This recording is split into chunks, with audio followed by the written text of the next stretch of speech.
Hi, my name is Jeff Vaughn. I am co-author with Tim Martin of Beyond Creation Science. This is the reprise edition of the talk I gave at the Covenant Creation Conference. The original was lost, so we have to record from scratch. You may have heard earlier that Mark Chiakara said that he didn't believe you could get covenant creation without reference to preterism, without reference to covenant eschatology. Well, I beg to differ, and this is an attempt to find a way to do that. I'm going to be looking at the history, how the ancients actually thought of their own creation stories. We can compare those to Genesis 1. Next slide. In the beginning, God created what? This is the question we have to ask. Covenant creation gives one answer. Historically, Christianity has given us another answer. Next slide. The common assumption today is that Genesis 1 is a literal description of the creation of the physical universe. Common views like young earth creationism, day age, the gap theory assume a one-to-one correspondence between Scripture and a true physical description of creation. This is called concordism. Concordism is the view that the biblical account of creation, when properly understood, will be in agreement with the scientific accounts of natural history. Here's an example from one of my favorite concordist books. Day 1. About 15 to 20 billion years ago. Genesis 1:1. In the beginning, God created the heavens and earth. God created matter, space, and time. Then about 4.5 billion years ago, Genesis 1:2. Now the earth was formless and empty, darkness was over the face of the deep, and the Spirit of God was hovering over the waters. The matter from which God formed our earth and solar system comprised a shapeless nebula in dark space. God set to work on it to accomplish his intentions. Genesis 1:3. And God said, "Let there be light," and there was light. Also about 4.5 billion years ago, sunlight became visible from earth at this time. At some point, God caused the sun to ignite, quite literally, as a giant continuously burning hydrogen bomb. This verse may either refer to this or when God cleared some of the nebular dust away. Notice a one-to-one correspondence. We have a verse of Scripture. We have a scientific fact that's paired with it. Next slide.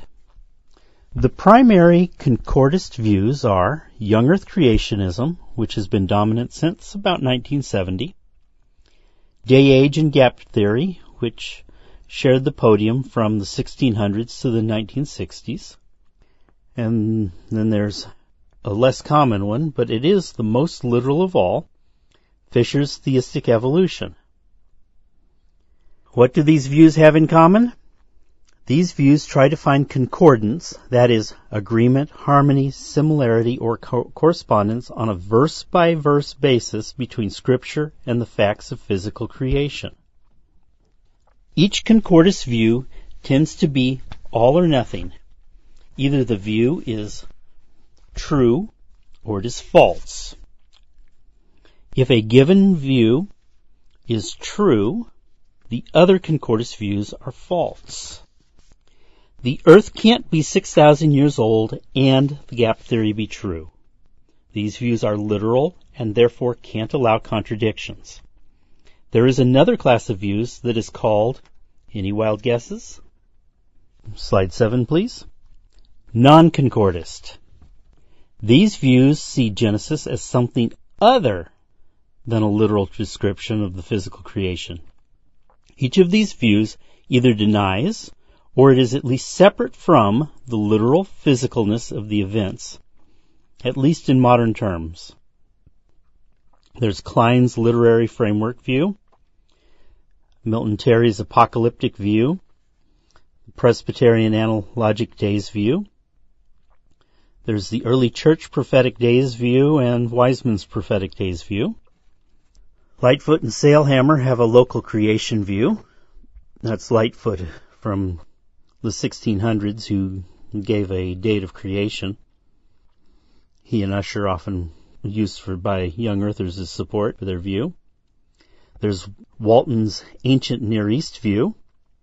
John Walton refers to the creation account as the creation of God's cosmic temple. There's Don Stoner's ancient writing view that you saw a glimpse of in his presentation earlier. Some forms of theistic evolution, and of course, covenant creation. Slide 8. Each of these views recognizes a feature of the text that should not be taken in concordance with physical creation.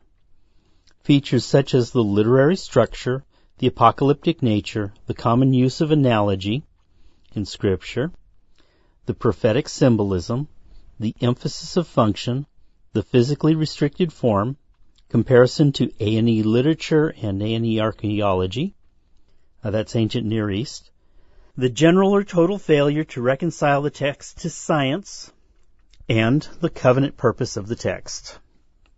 Next slide. Each non-concordist view offers something that illuminates the text in addition to what the other views offer. If a given non-concordist view is true, the other views may still be true, and likely many of them are true. Modern Christians are generally not aware of the long histories of non-concordist views. Non-concordist views don't match our modern expectations. Modern Christians tend to outright deny the validity of non-concordist views. That's allegorical. You believe it's a myth, etc. These are things that preterists have heard on the other end of the Bible numerous times. Yet non-concordist views all work and work together, focusing on separate, important issues in the text. As young earth creationism dies, non-concordist views will finally get a fair hearing. We don't have time to compare all these non-concordist views, so I thought I'd try a different approach. Slide 12. In answer to the question, in the beginning God created what, we should first try to settle, is the creation account meant to be concordist or non-concordist? Next slide. How can we answer that question? Scripture may not directly help. If the writers assumed concordism, they might not have assumed the same version of concordism we see. If the writers assumed non-concordism, they might have assumed the analogies are obvious. They would have been obvious to their culture, but not necessarily to us. That we have so much disagreement throughout history shows we cannot determine the answer from Scripture alone. We need to try to understand the culture that produced the Bible. We need a clear example from history about how the ancients read their creation documents. The history of diplomatic immunity provides the first example.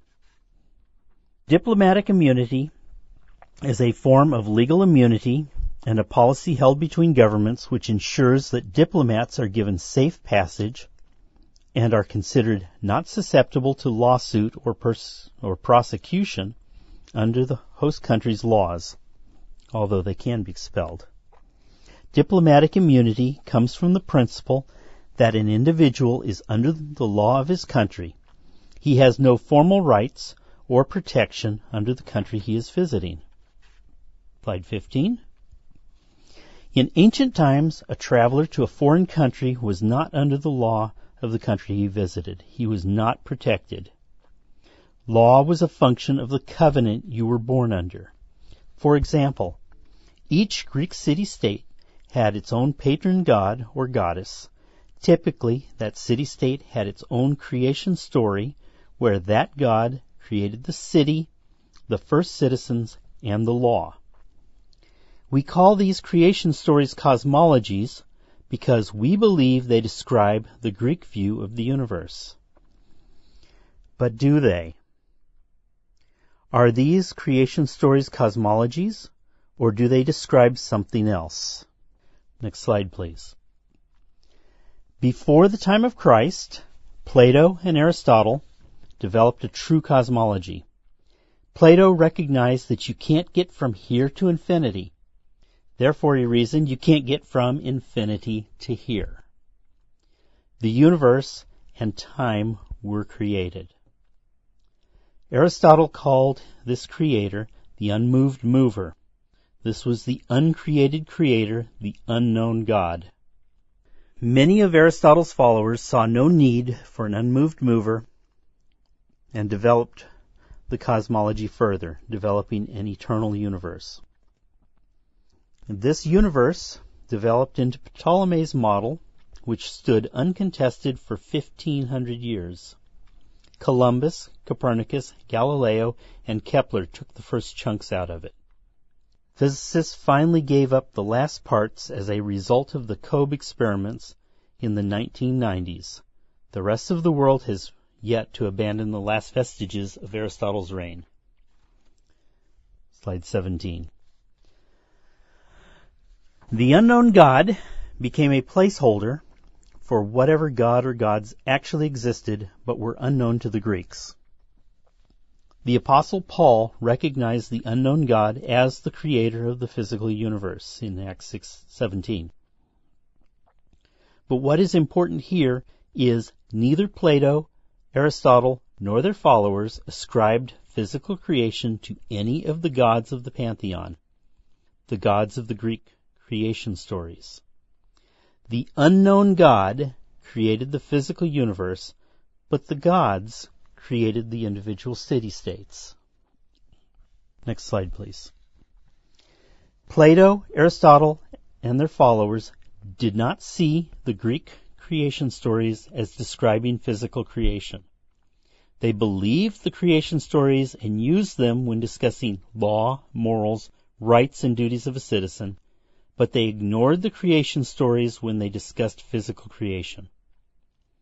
With respect to their own traditions, Plato and Aristotle were non-concordists. The creation accounts were the basis of covenant and law. This was the understanding in Greece and essentially all of the Roman Empire from before Plato until at least the 1st century. Augustine, it appears, was the first to consciously attach a creation account to a cosmology, specifically Genesis 1 to Aristotle's cosmology. Next slide, please. So, in answer to the question, in the beginning, God created what? Plato and Aristotle's answer? In the beginning, God created the city-state, the first citizens, and the law. Now, this answer is foreign to us. Our answer, a concordist answer, would be foreign to them. Slide 20. Let's put this in practical 1st century terms. It is AD 50. You are the citizen of a Gentile city. Your city had a patron god, a law delivered by that patron, and a creation story. When you went abroad, you were still under the protection of your own law. You had no rights in the new city and no protection. If you became a Christian, you had to denounce your city's patron. No more worship of Athena or Diana. You traded your creation story for the creation story of Genesis. You renounced your citizenship and your rights as a citizen. You renounced your protection under the law. Now, this may not have been a formal declaration, but it is effectively what happened when you were born again. Officially, you were now an atheist. You had no God and no law to protect you. Next slide. From Acts 6 on, wherever the disciples went, the Jews followed, trying to kill the disciples. The Jews went from town to town and persecuted the church. How could they do this? Didn't they have laws? Saul's purpose for going to Damascus was to persecute the church. Acts 13 in Antioch, the Jews persecuted the church. Acts 14 in Iconium and Lystra, Acts 17 in Thessalonica and Berea, Acts 18 in Corinth, Acts 20 in Greece, etc. The Jews went from town to town and persecuted the church. If you were a Jewish Christian, you were an alien and not protected. You were expected to conform to Jewish law, and the Jews could judge you. If you were a Greek Christian, you had renounced your citizenship for a Jewish God. You were now Jewish. And again, you were expected to conform to Jewish law, or the Jews could judge you. Next slide. This persecution was possible only because of the legal system back then. The city creation story was a legal covenant that defined who was in and who was out. It said nothing about physical creation. The citizens had rights, the non-citizens had none. This was certainly the view of the creation text in ancient Greece and most of the Roman world for about 500 years. But Genesis 1 is 6,000 years old. Did the people who wrote even earlier believe what we believe today? Or did they believe what people believed 2,000 years ago? We can't know for sure, but we do have some ancient law codes we can compare. The law code of Hammurabi appears to start with a creation account. Here's what Claude Herman Walter Johns said in the 11th edition of Encyclopedia Britannica back in 1910. The god of a city was originally owner of its land, which encircled it with an inner ring of irrigable, arable land and an outer fringe of pasture. And the citizens were his tenants.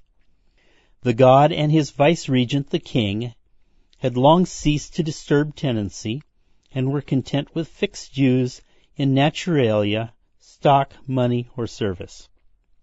A little later, the temple occupied a most important position. It received from its estates, from tithes and other fixed dues, as well as from the sacrifices, a customary share, and other offerings of the faithful, vast amounts of all sorts of naturalia, besides money and permanent gifts. The larger temples had many officials and servants. Originally, perhaps, each town clustered round one temple, and each head of a family had a right to minister there and share its receipts. You can see here, in John's view of the Hammurabi Code and law codes in general, we're discussing God decreeing himself as the owner of the land and defining his law, what's owed to him, his allegiance owed to him, taxes and such, and citizenship. Each head of a family had the right to minister there and share its receipts. Let's now look at the prologue of Hammurabi's Code.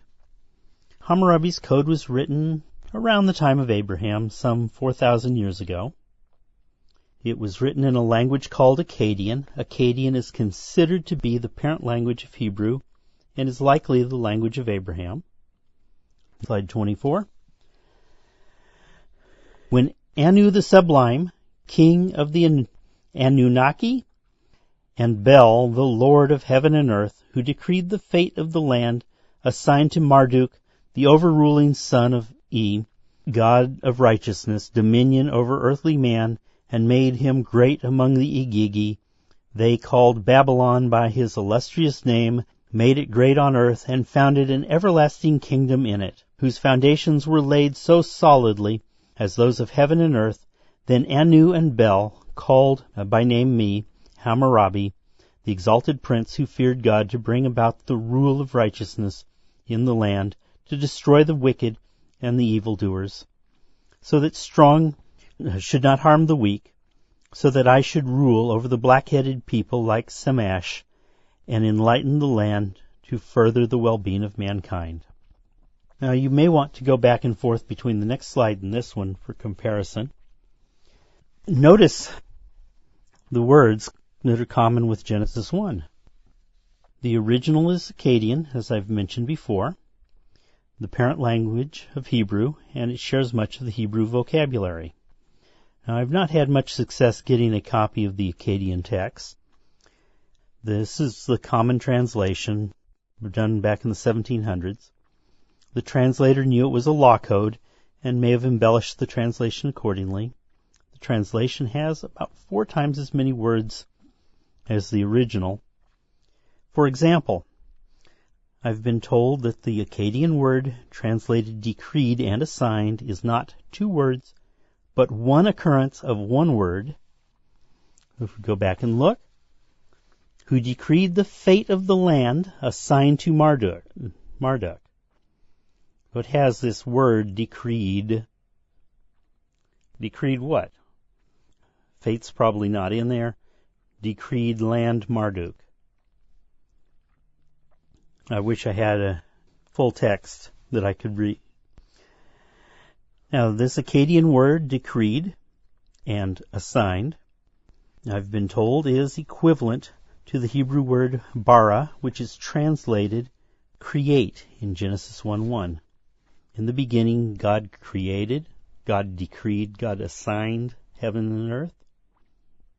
The prologue to Hammurabi's law code might be an ancient creation account.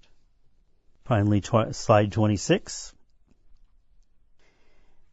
The ancients at the time of Christ had a non-concordist view of their own creation accounts. It wasn't the physical universe, it was their own covenant, their own law, their own city-state patron god. The ancient law codes from before Christ appear to have started with a creation account, which demonstrates concordism. So, a non-concordist view has a strong basis. It needs to be considered heavily in the future. And it should make a note, there is only one non-concordist view of eschatology: covenant, creation, and preterism in general. Thank you.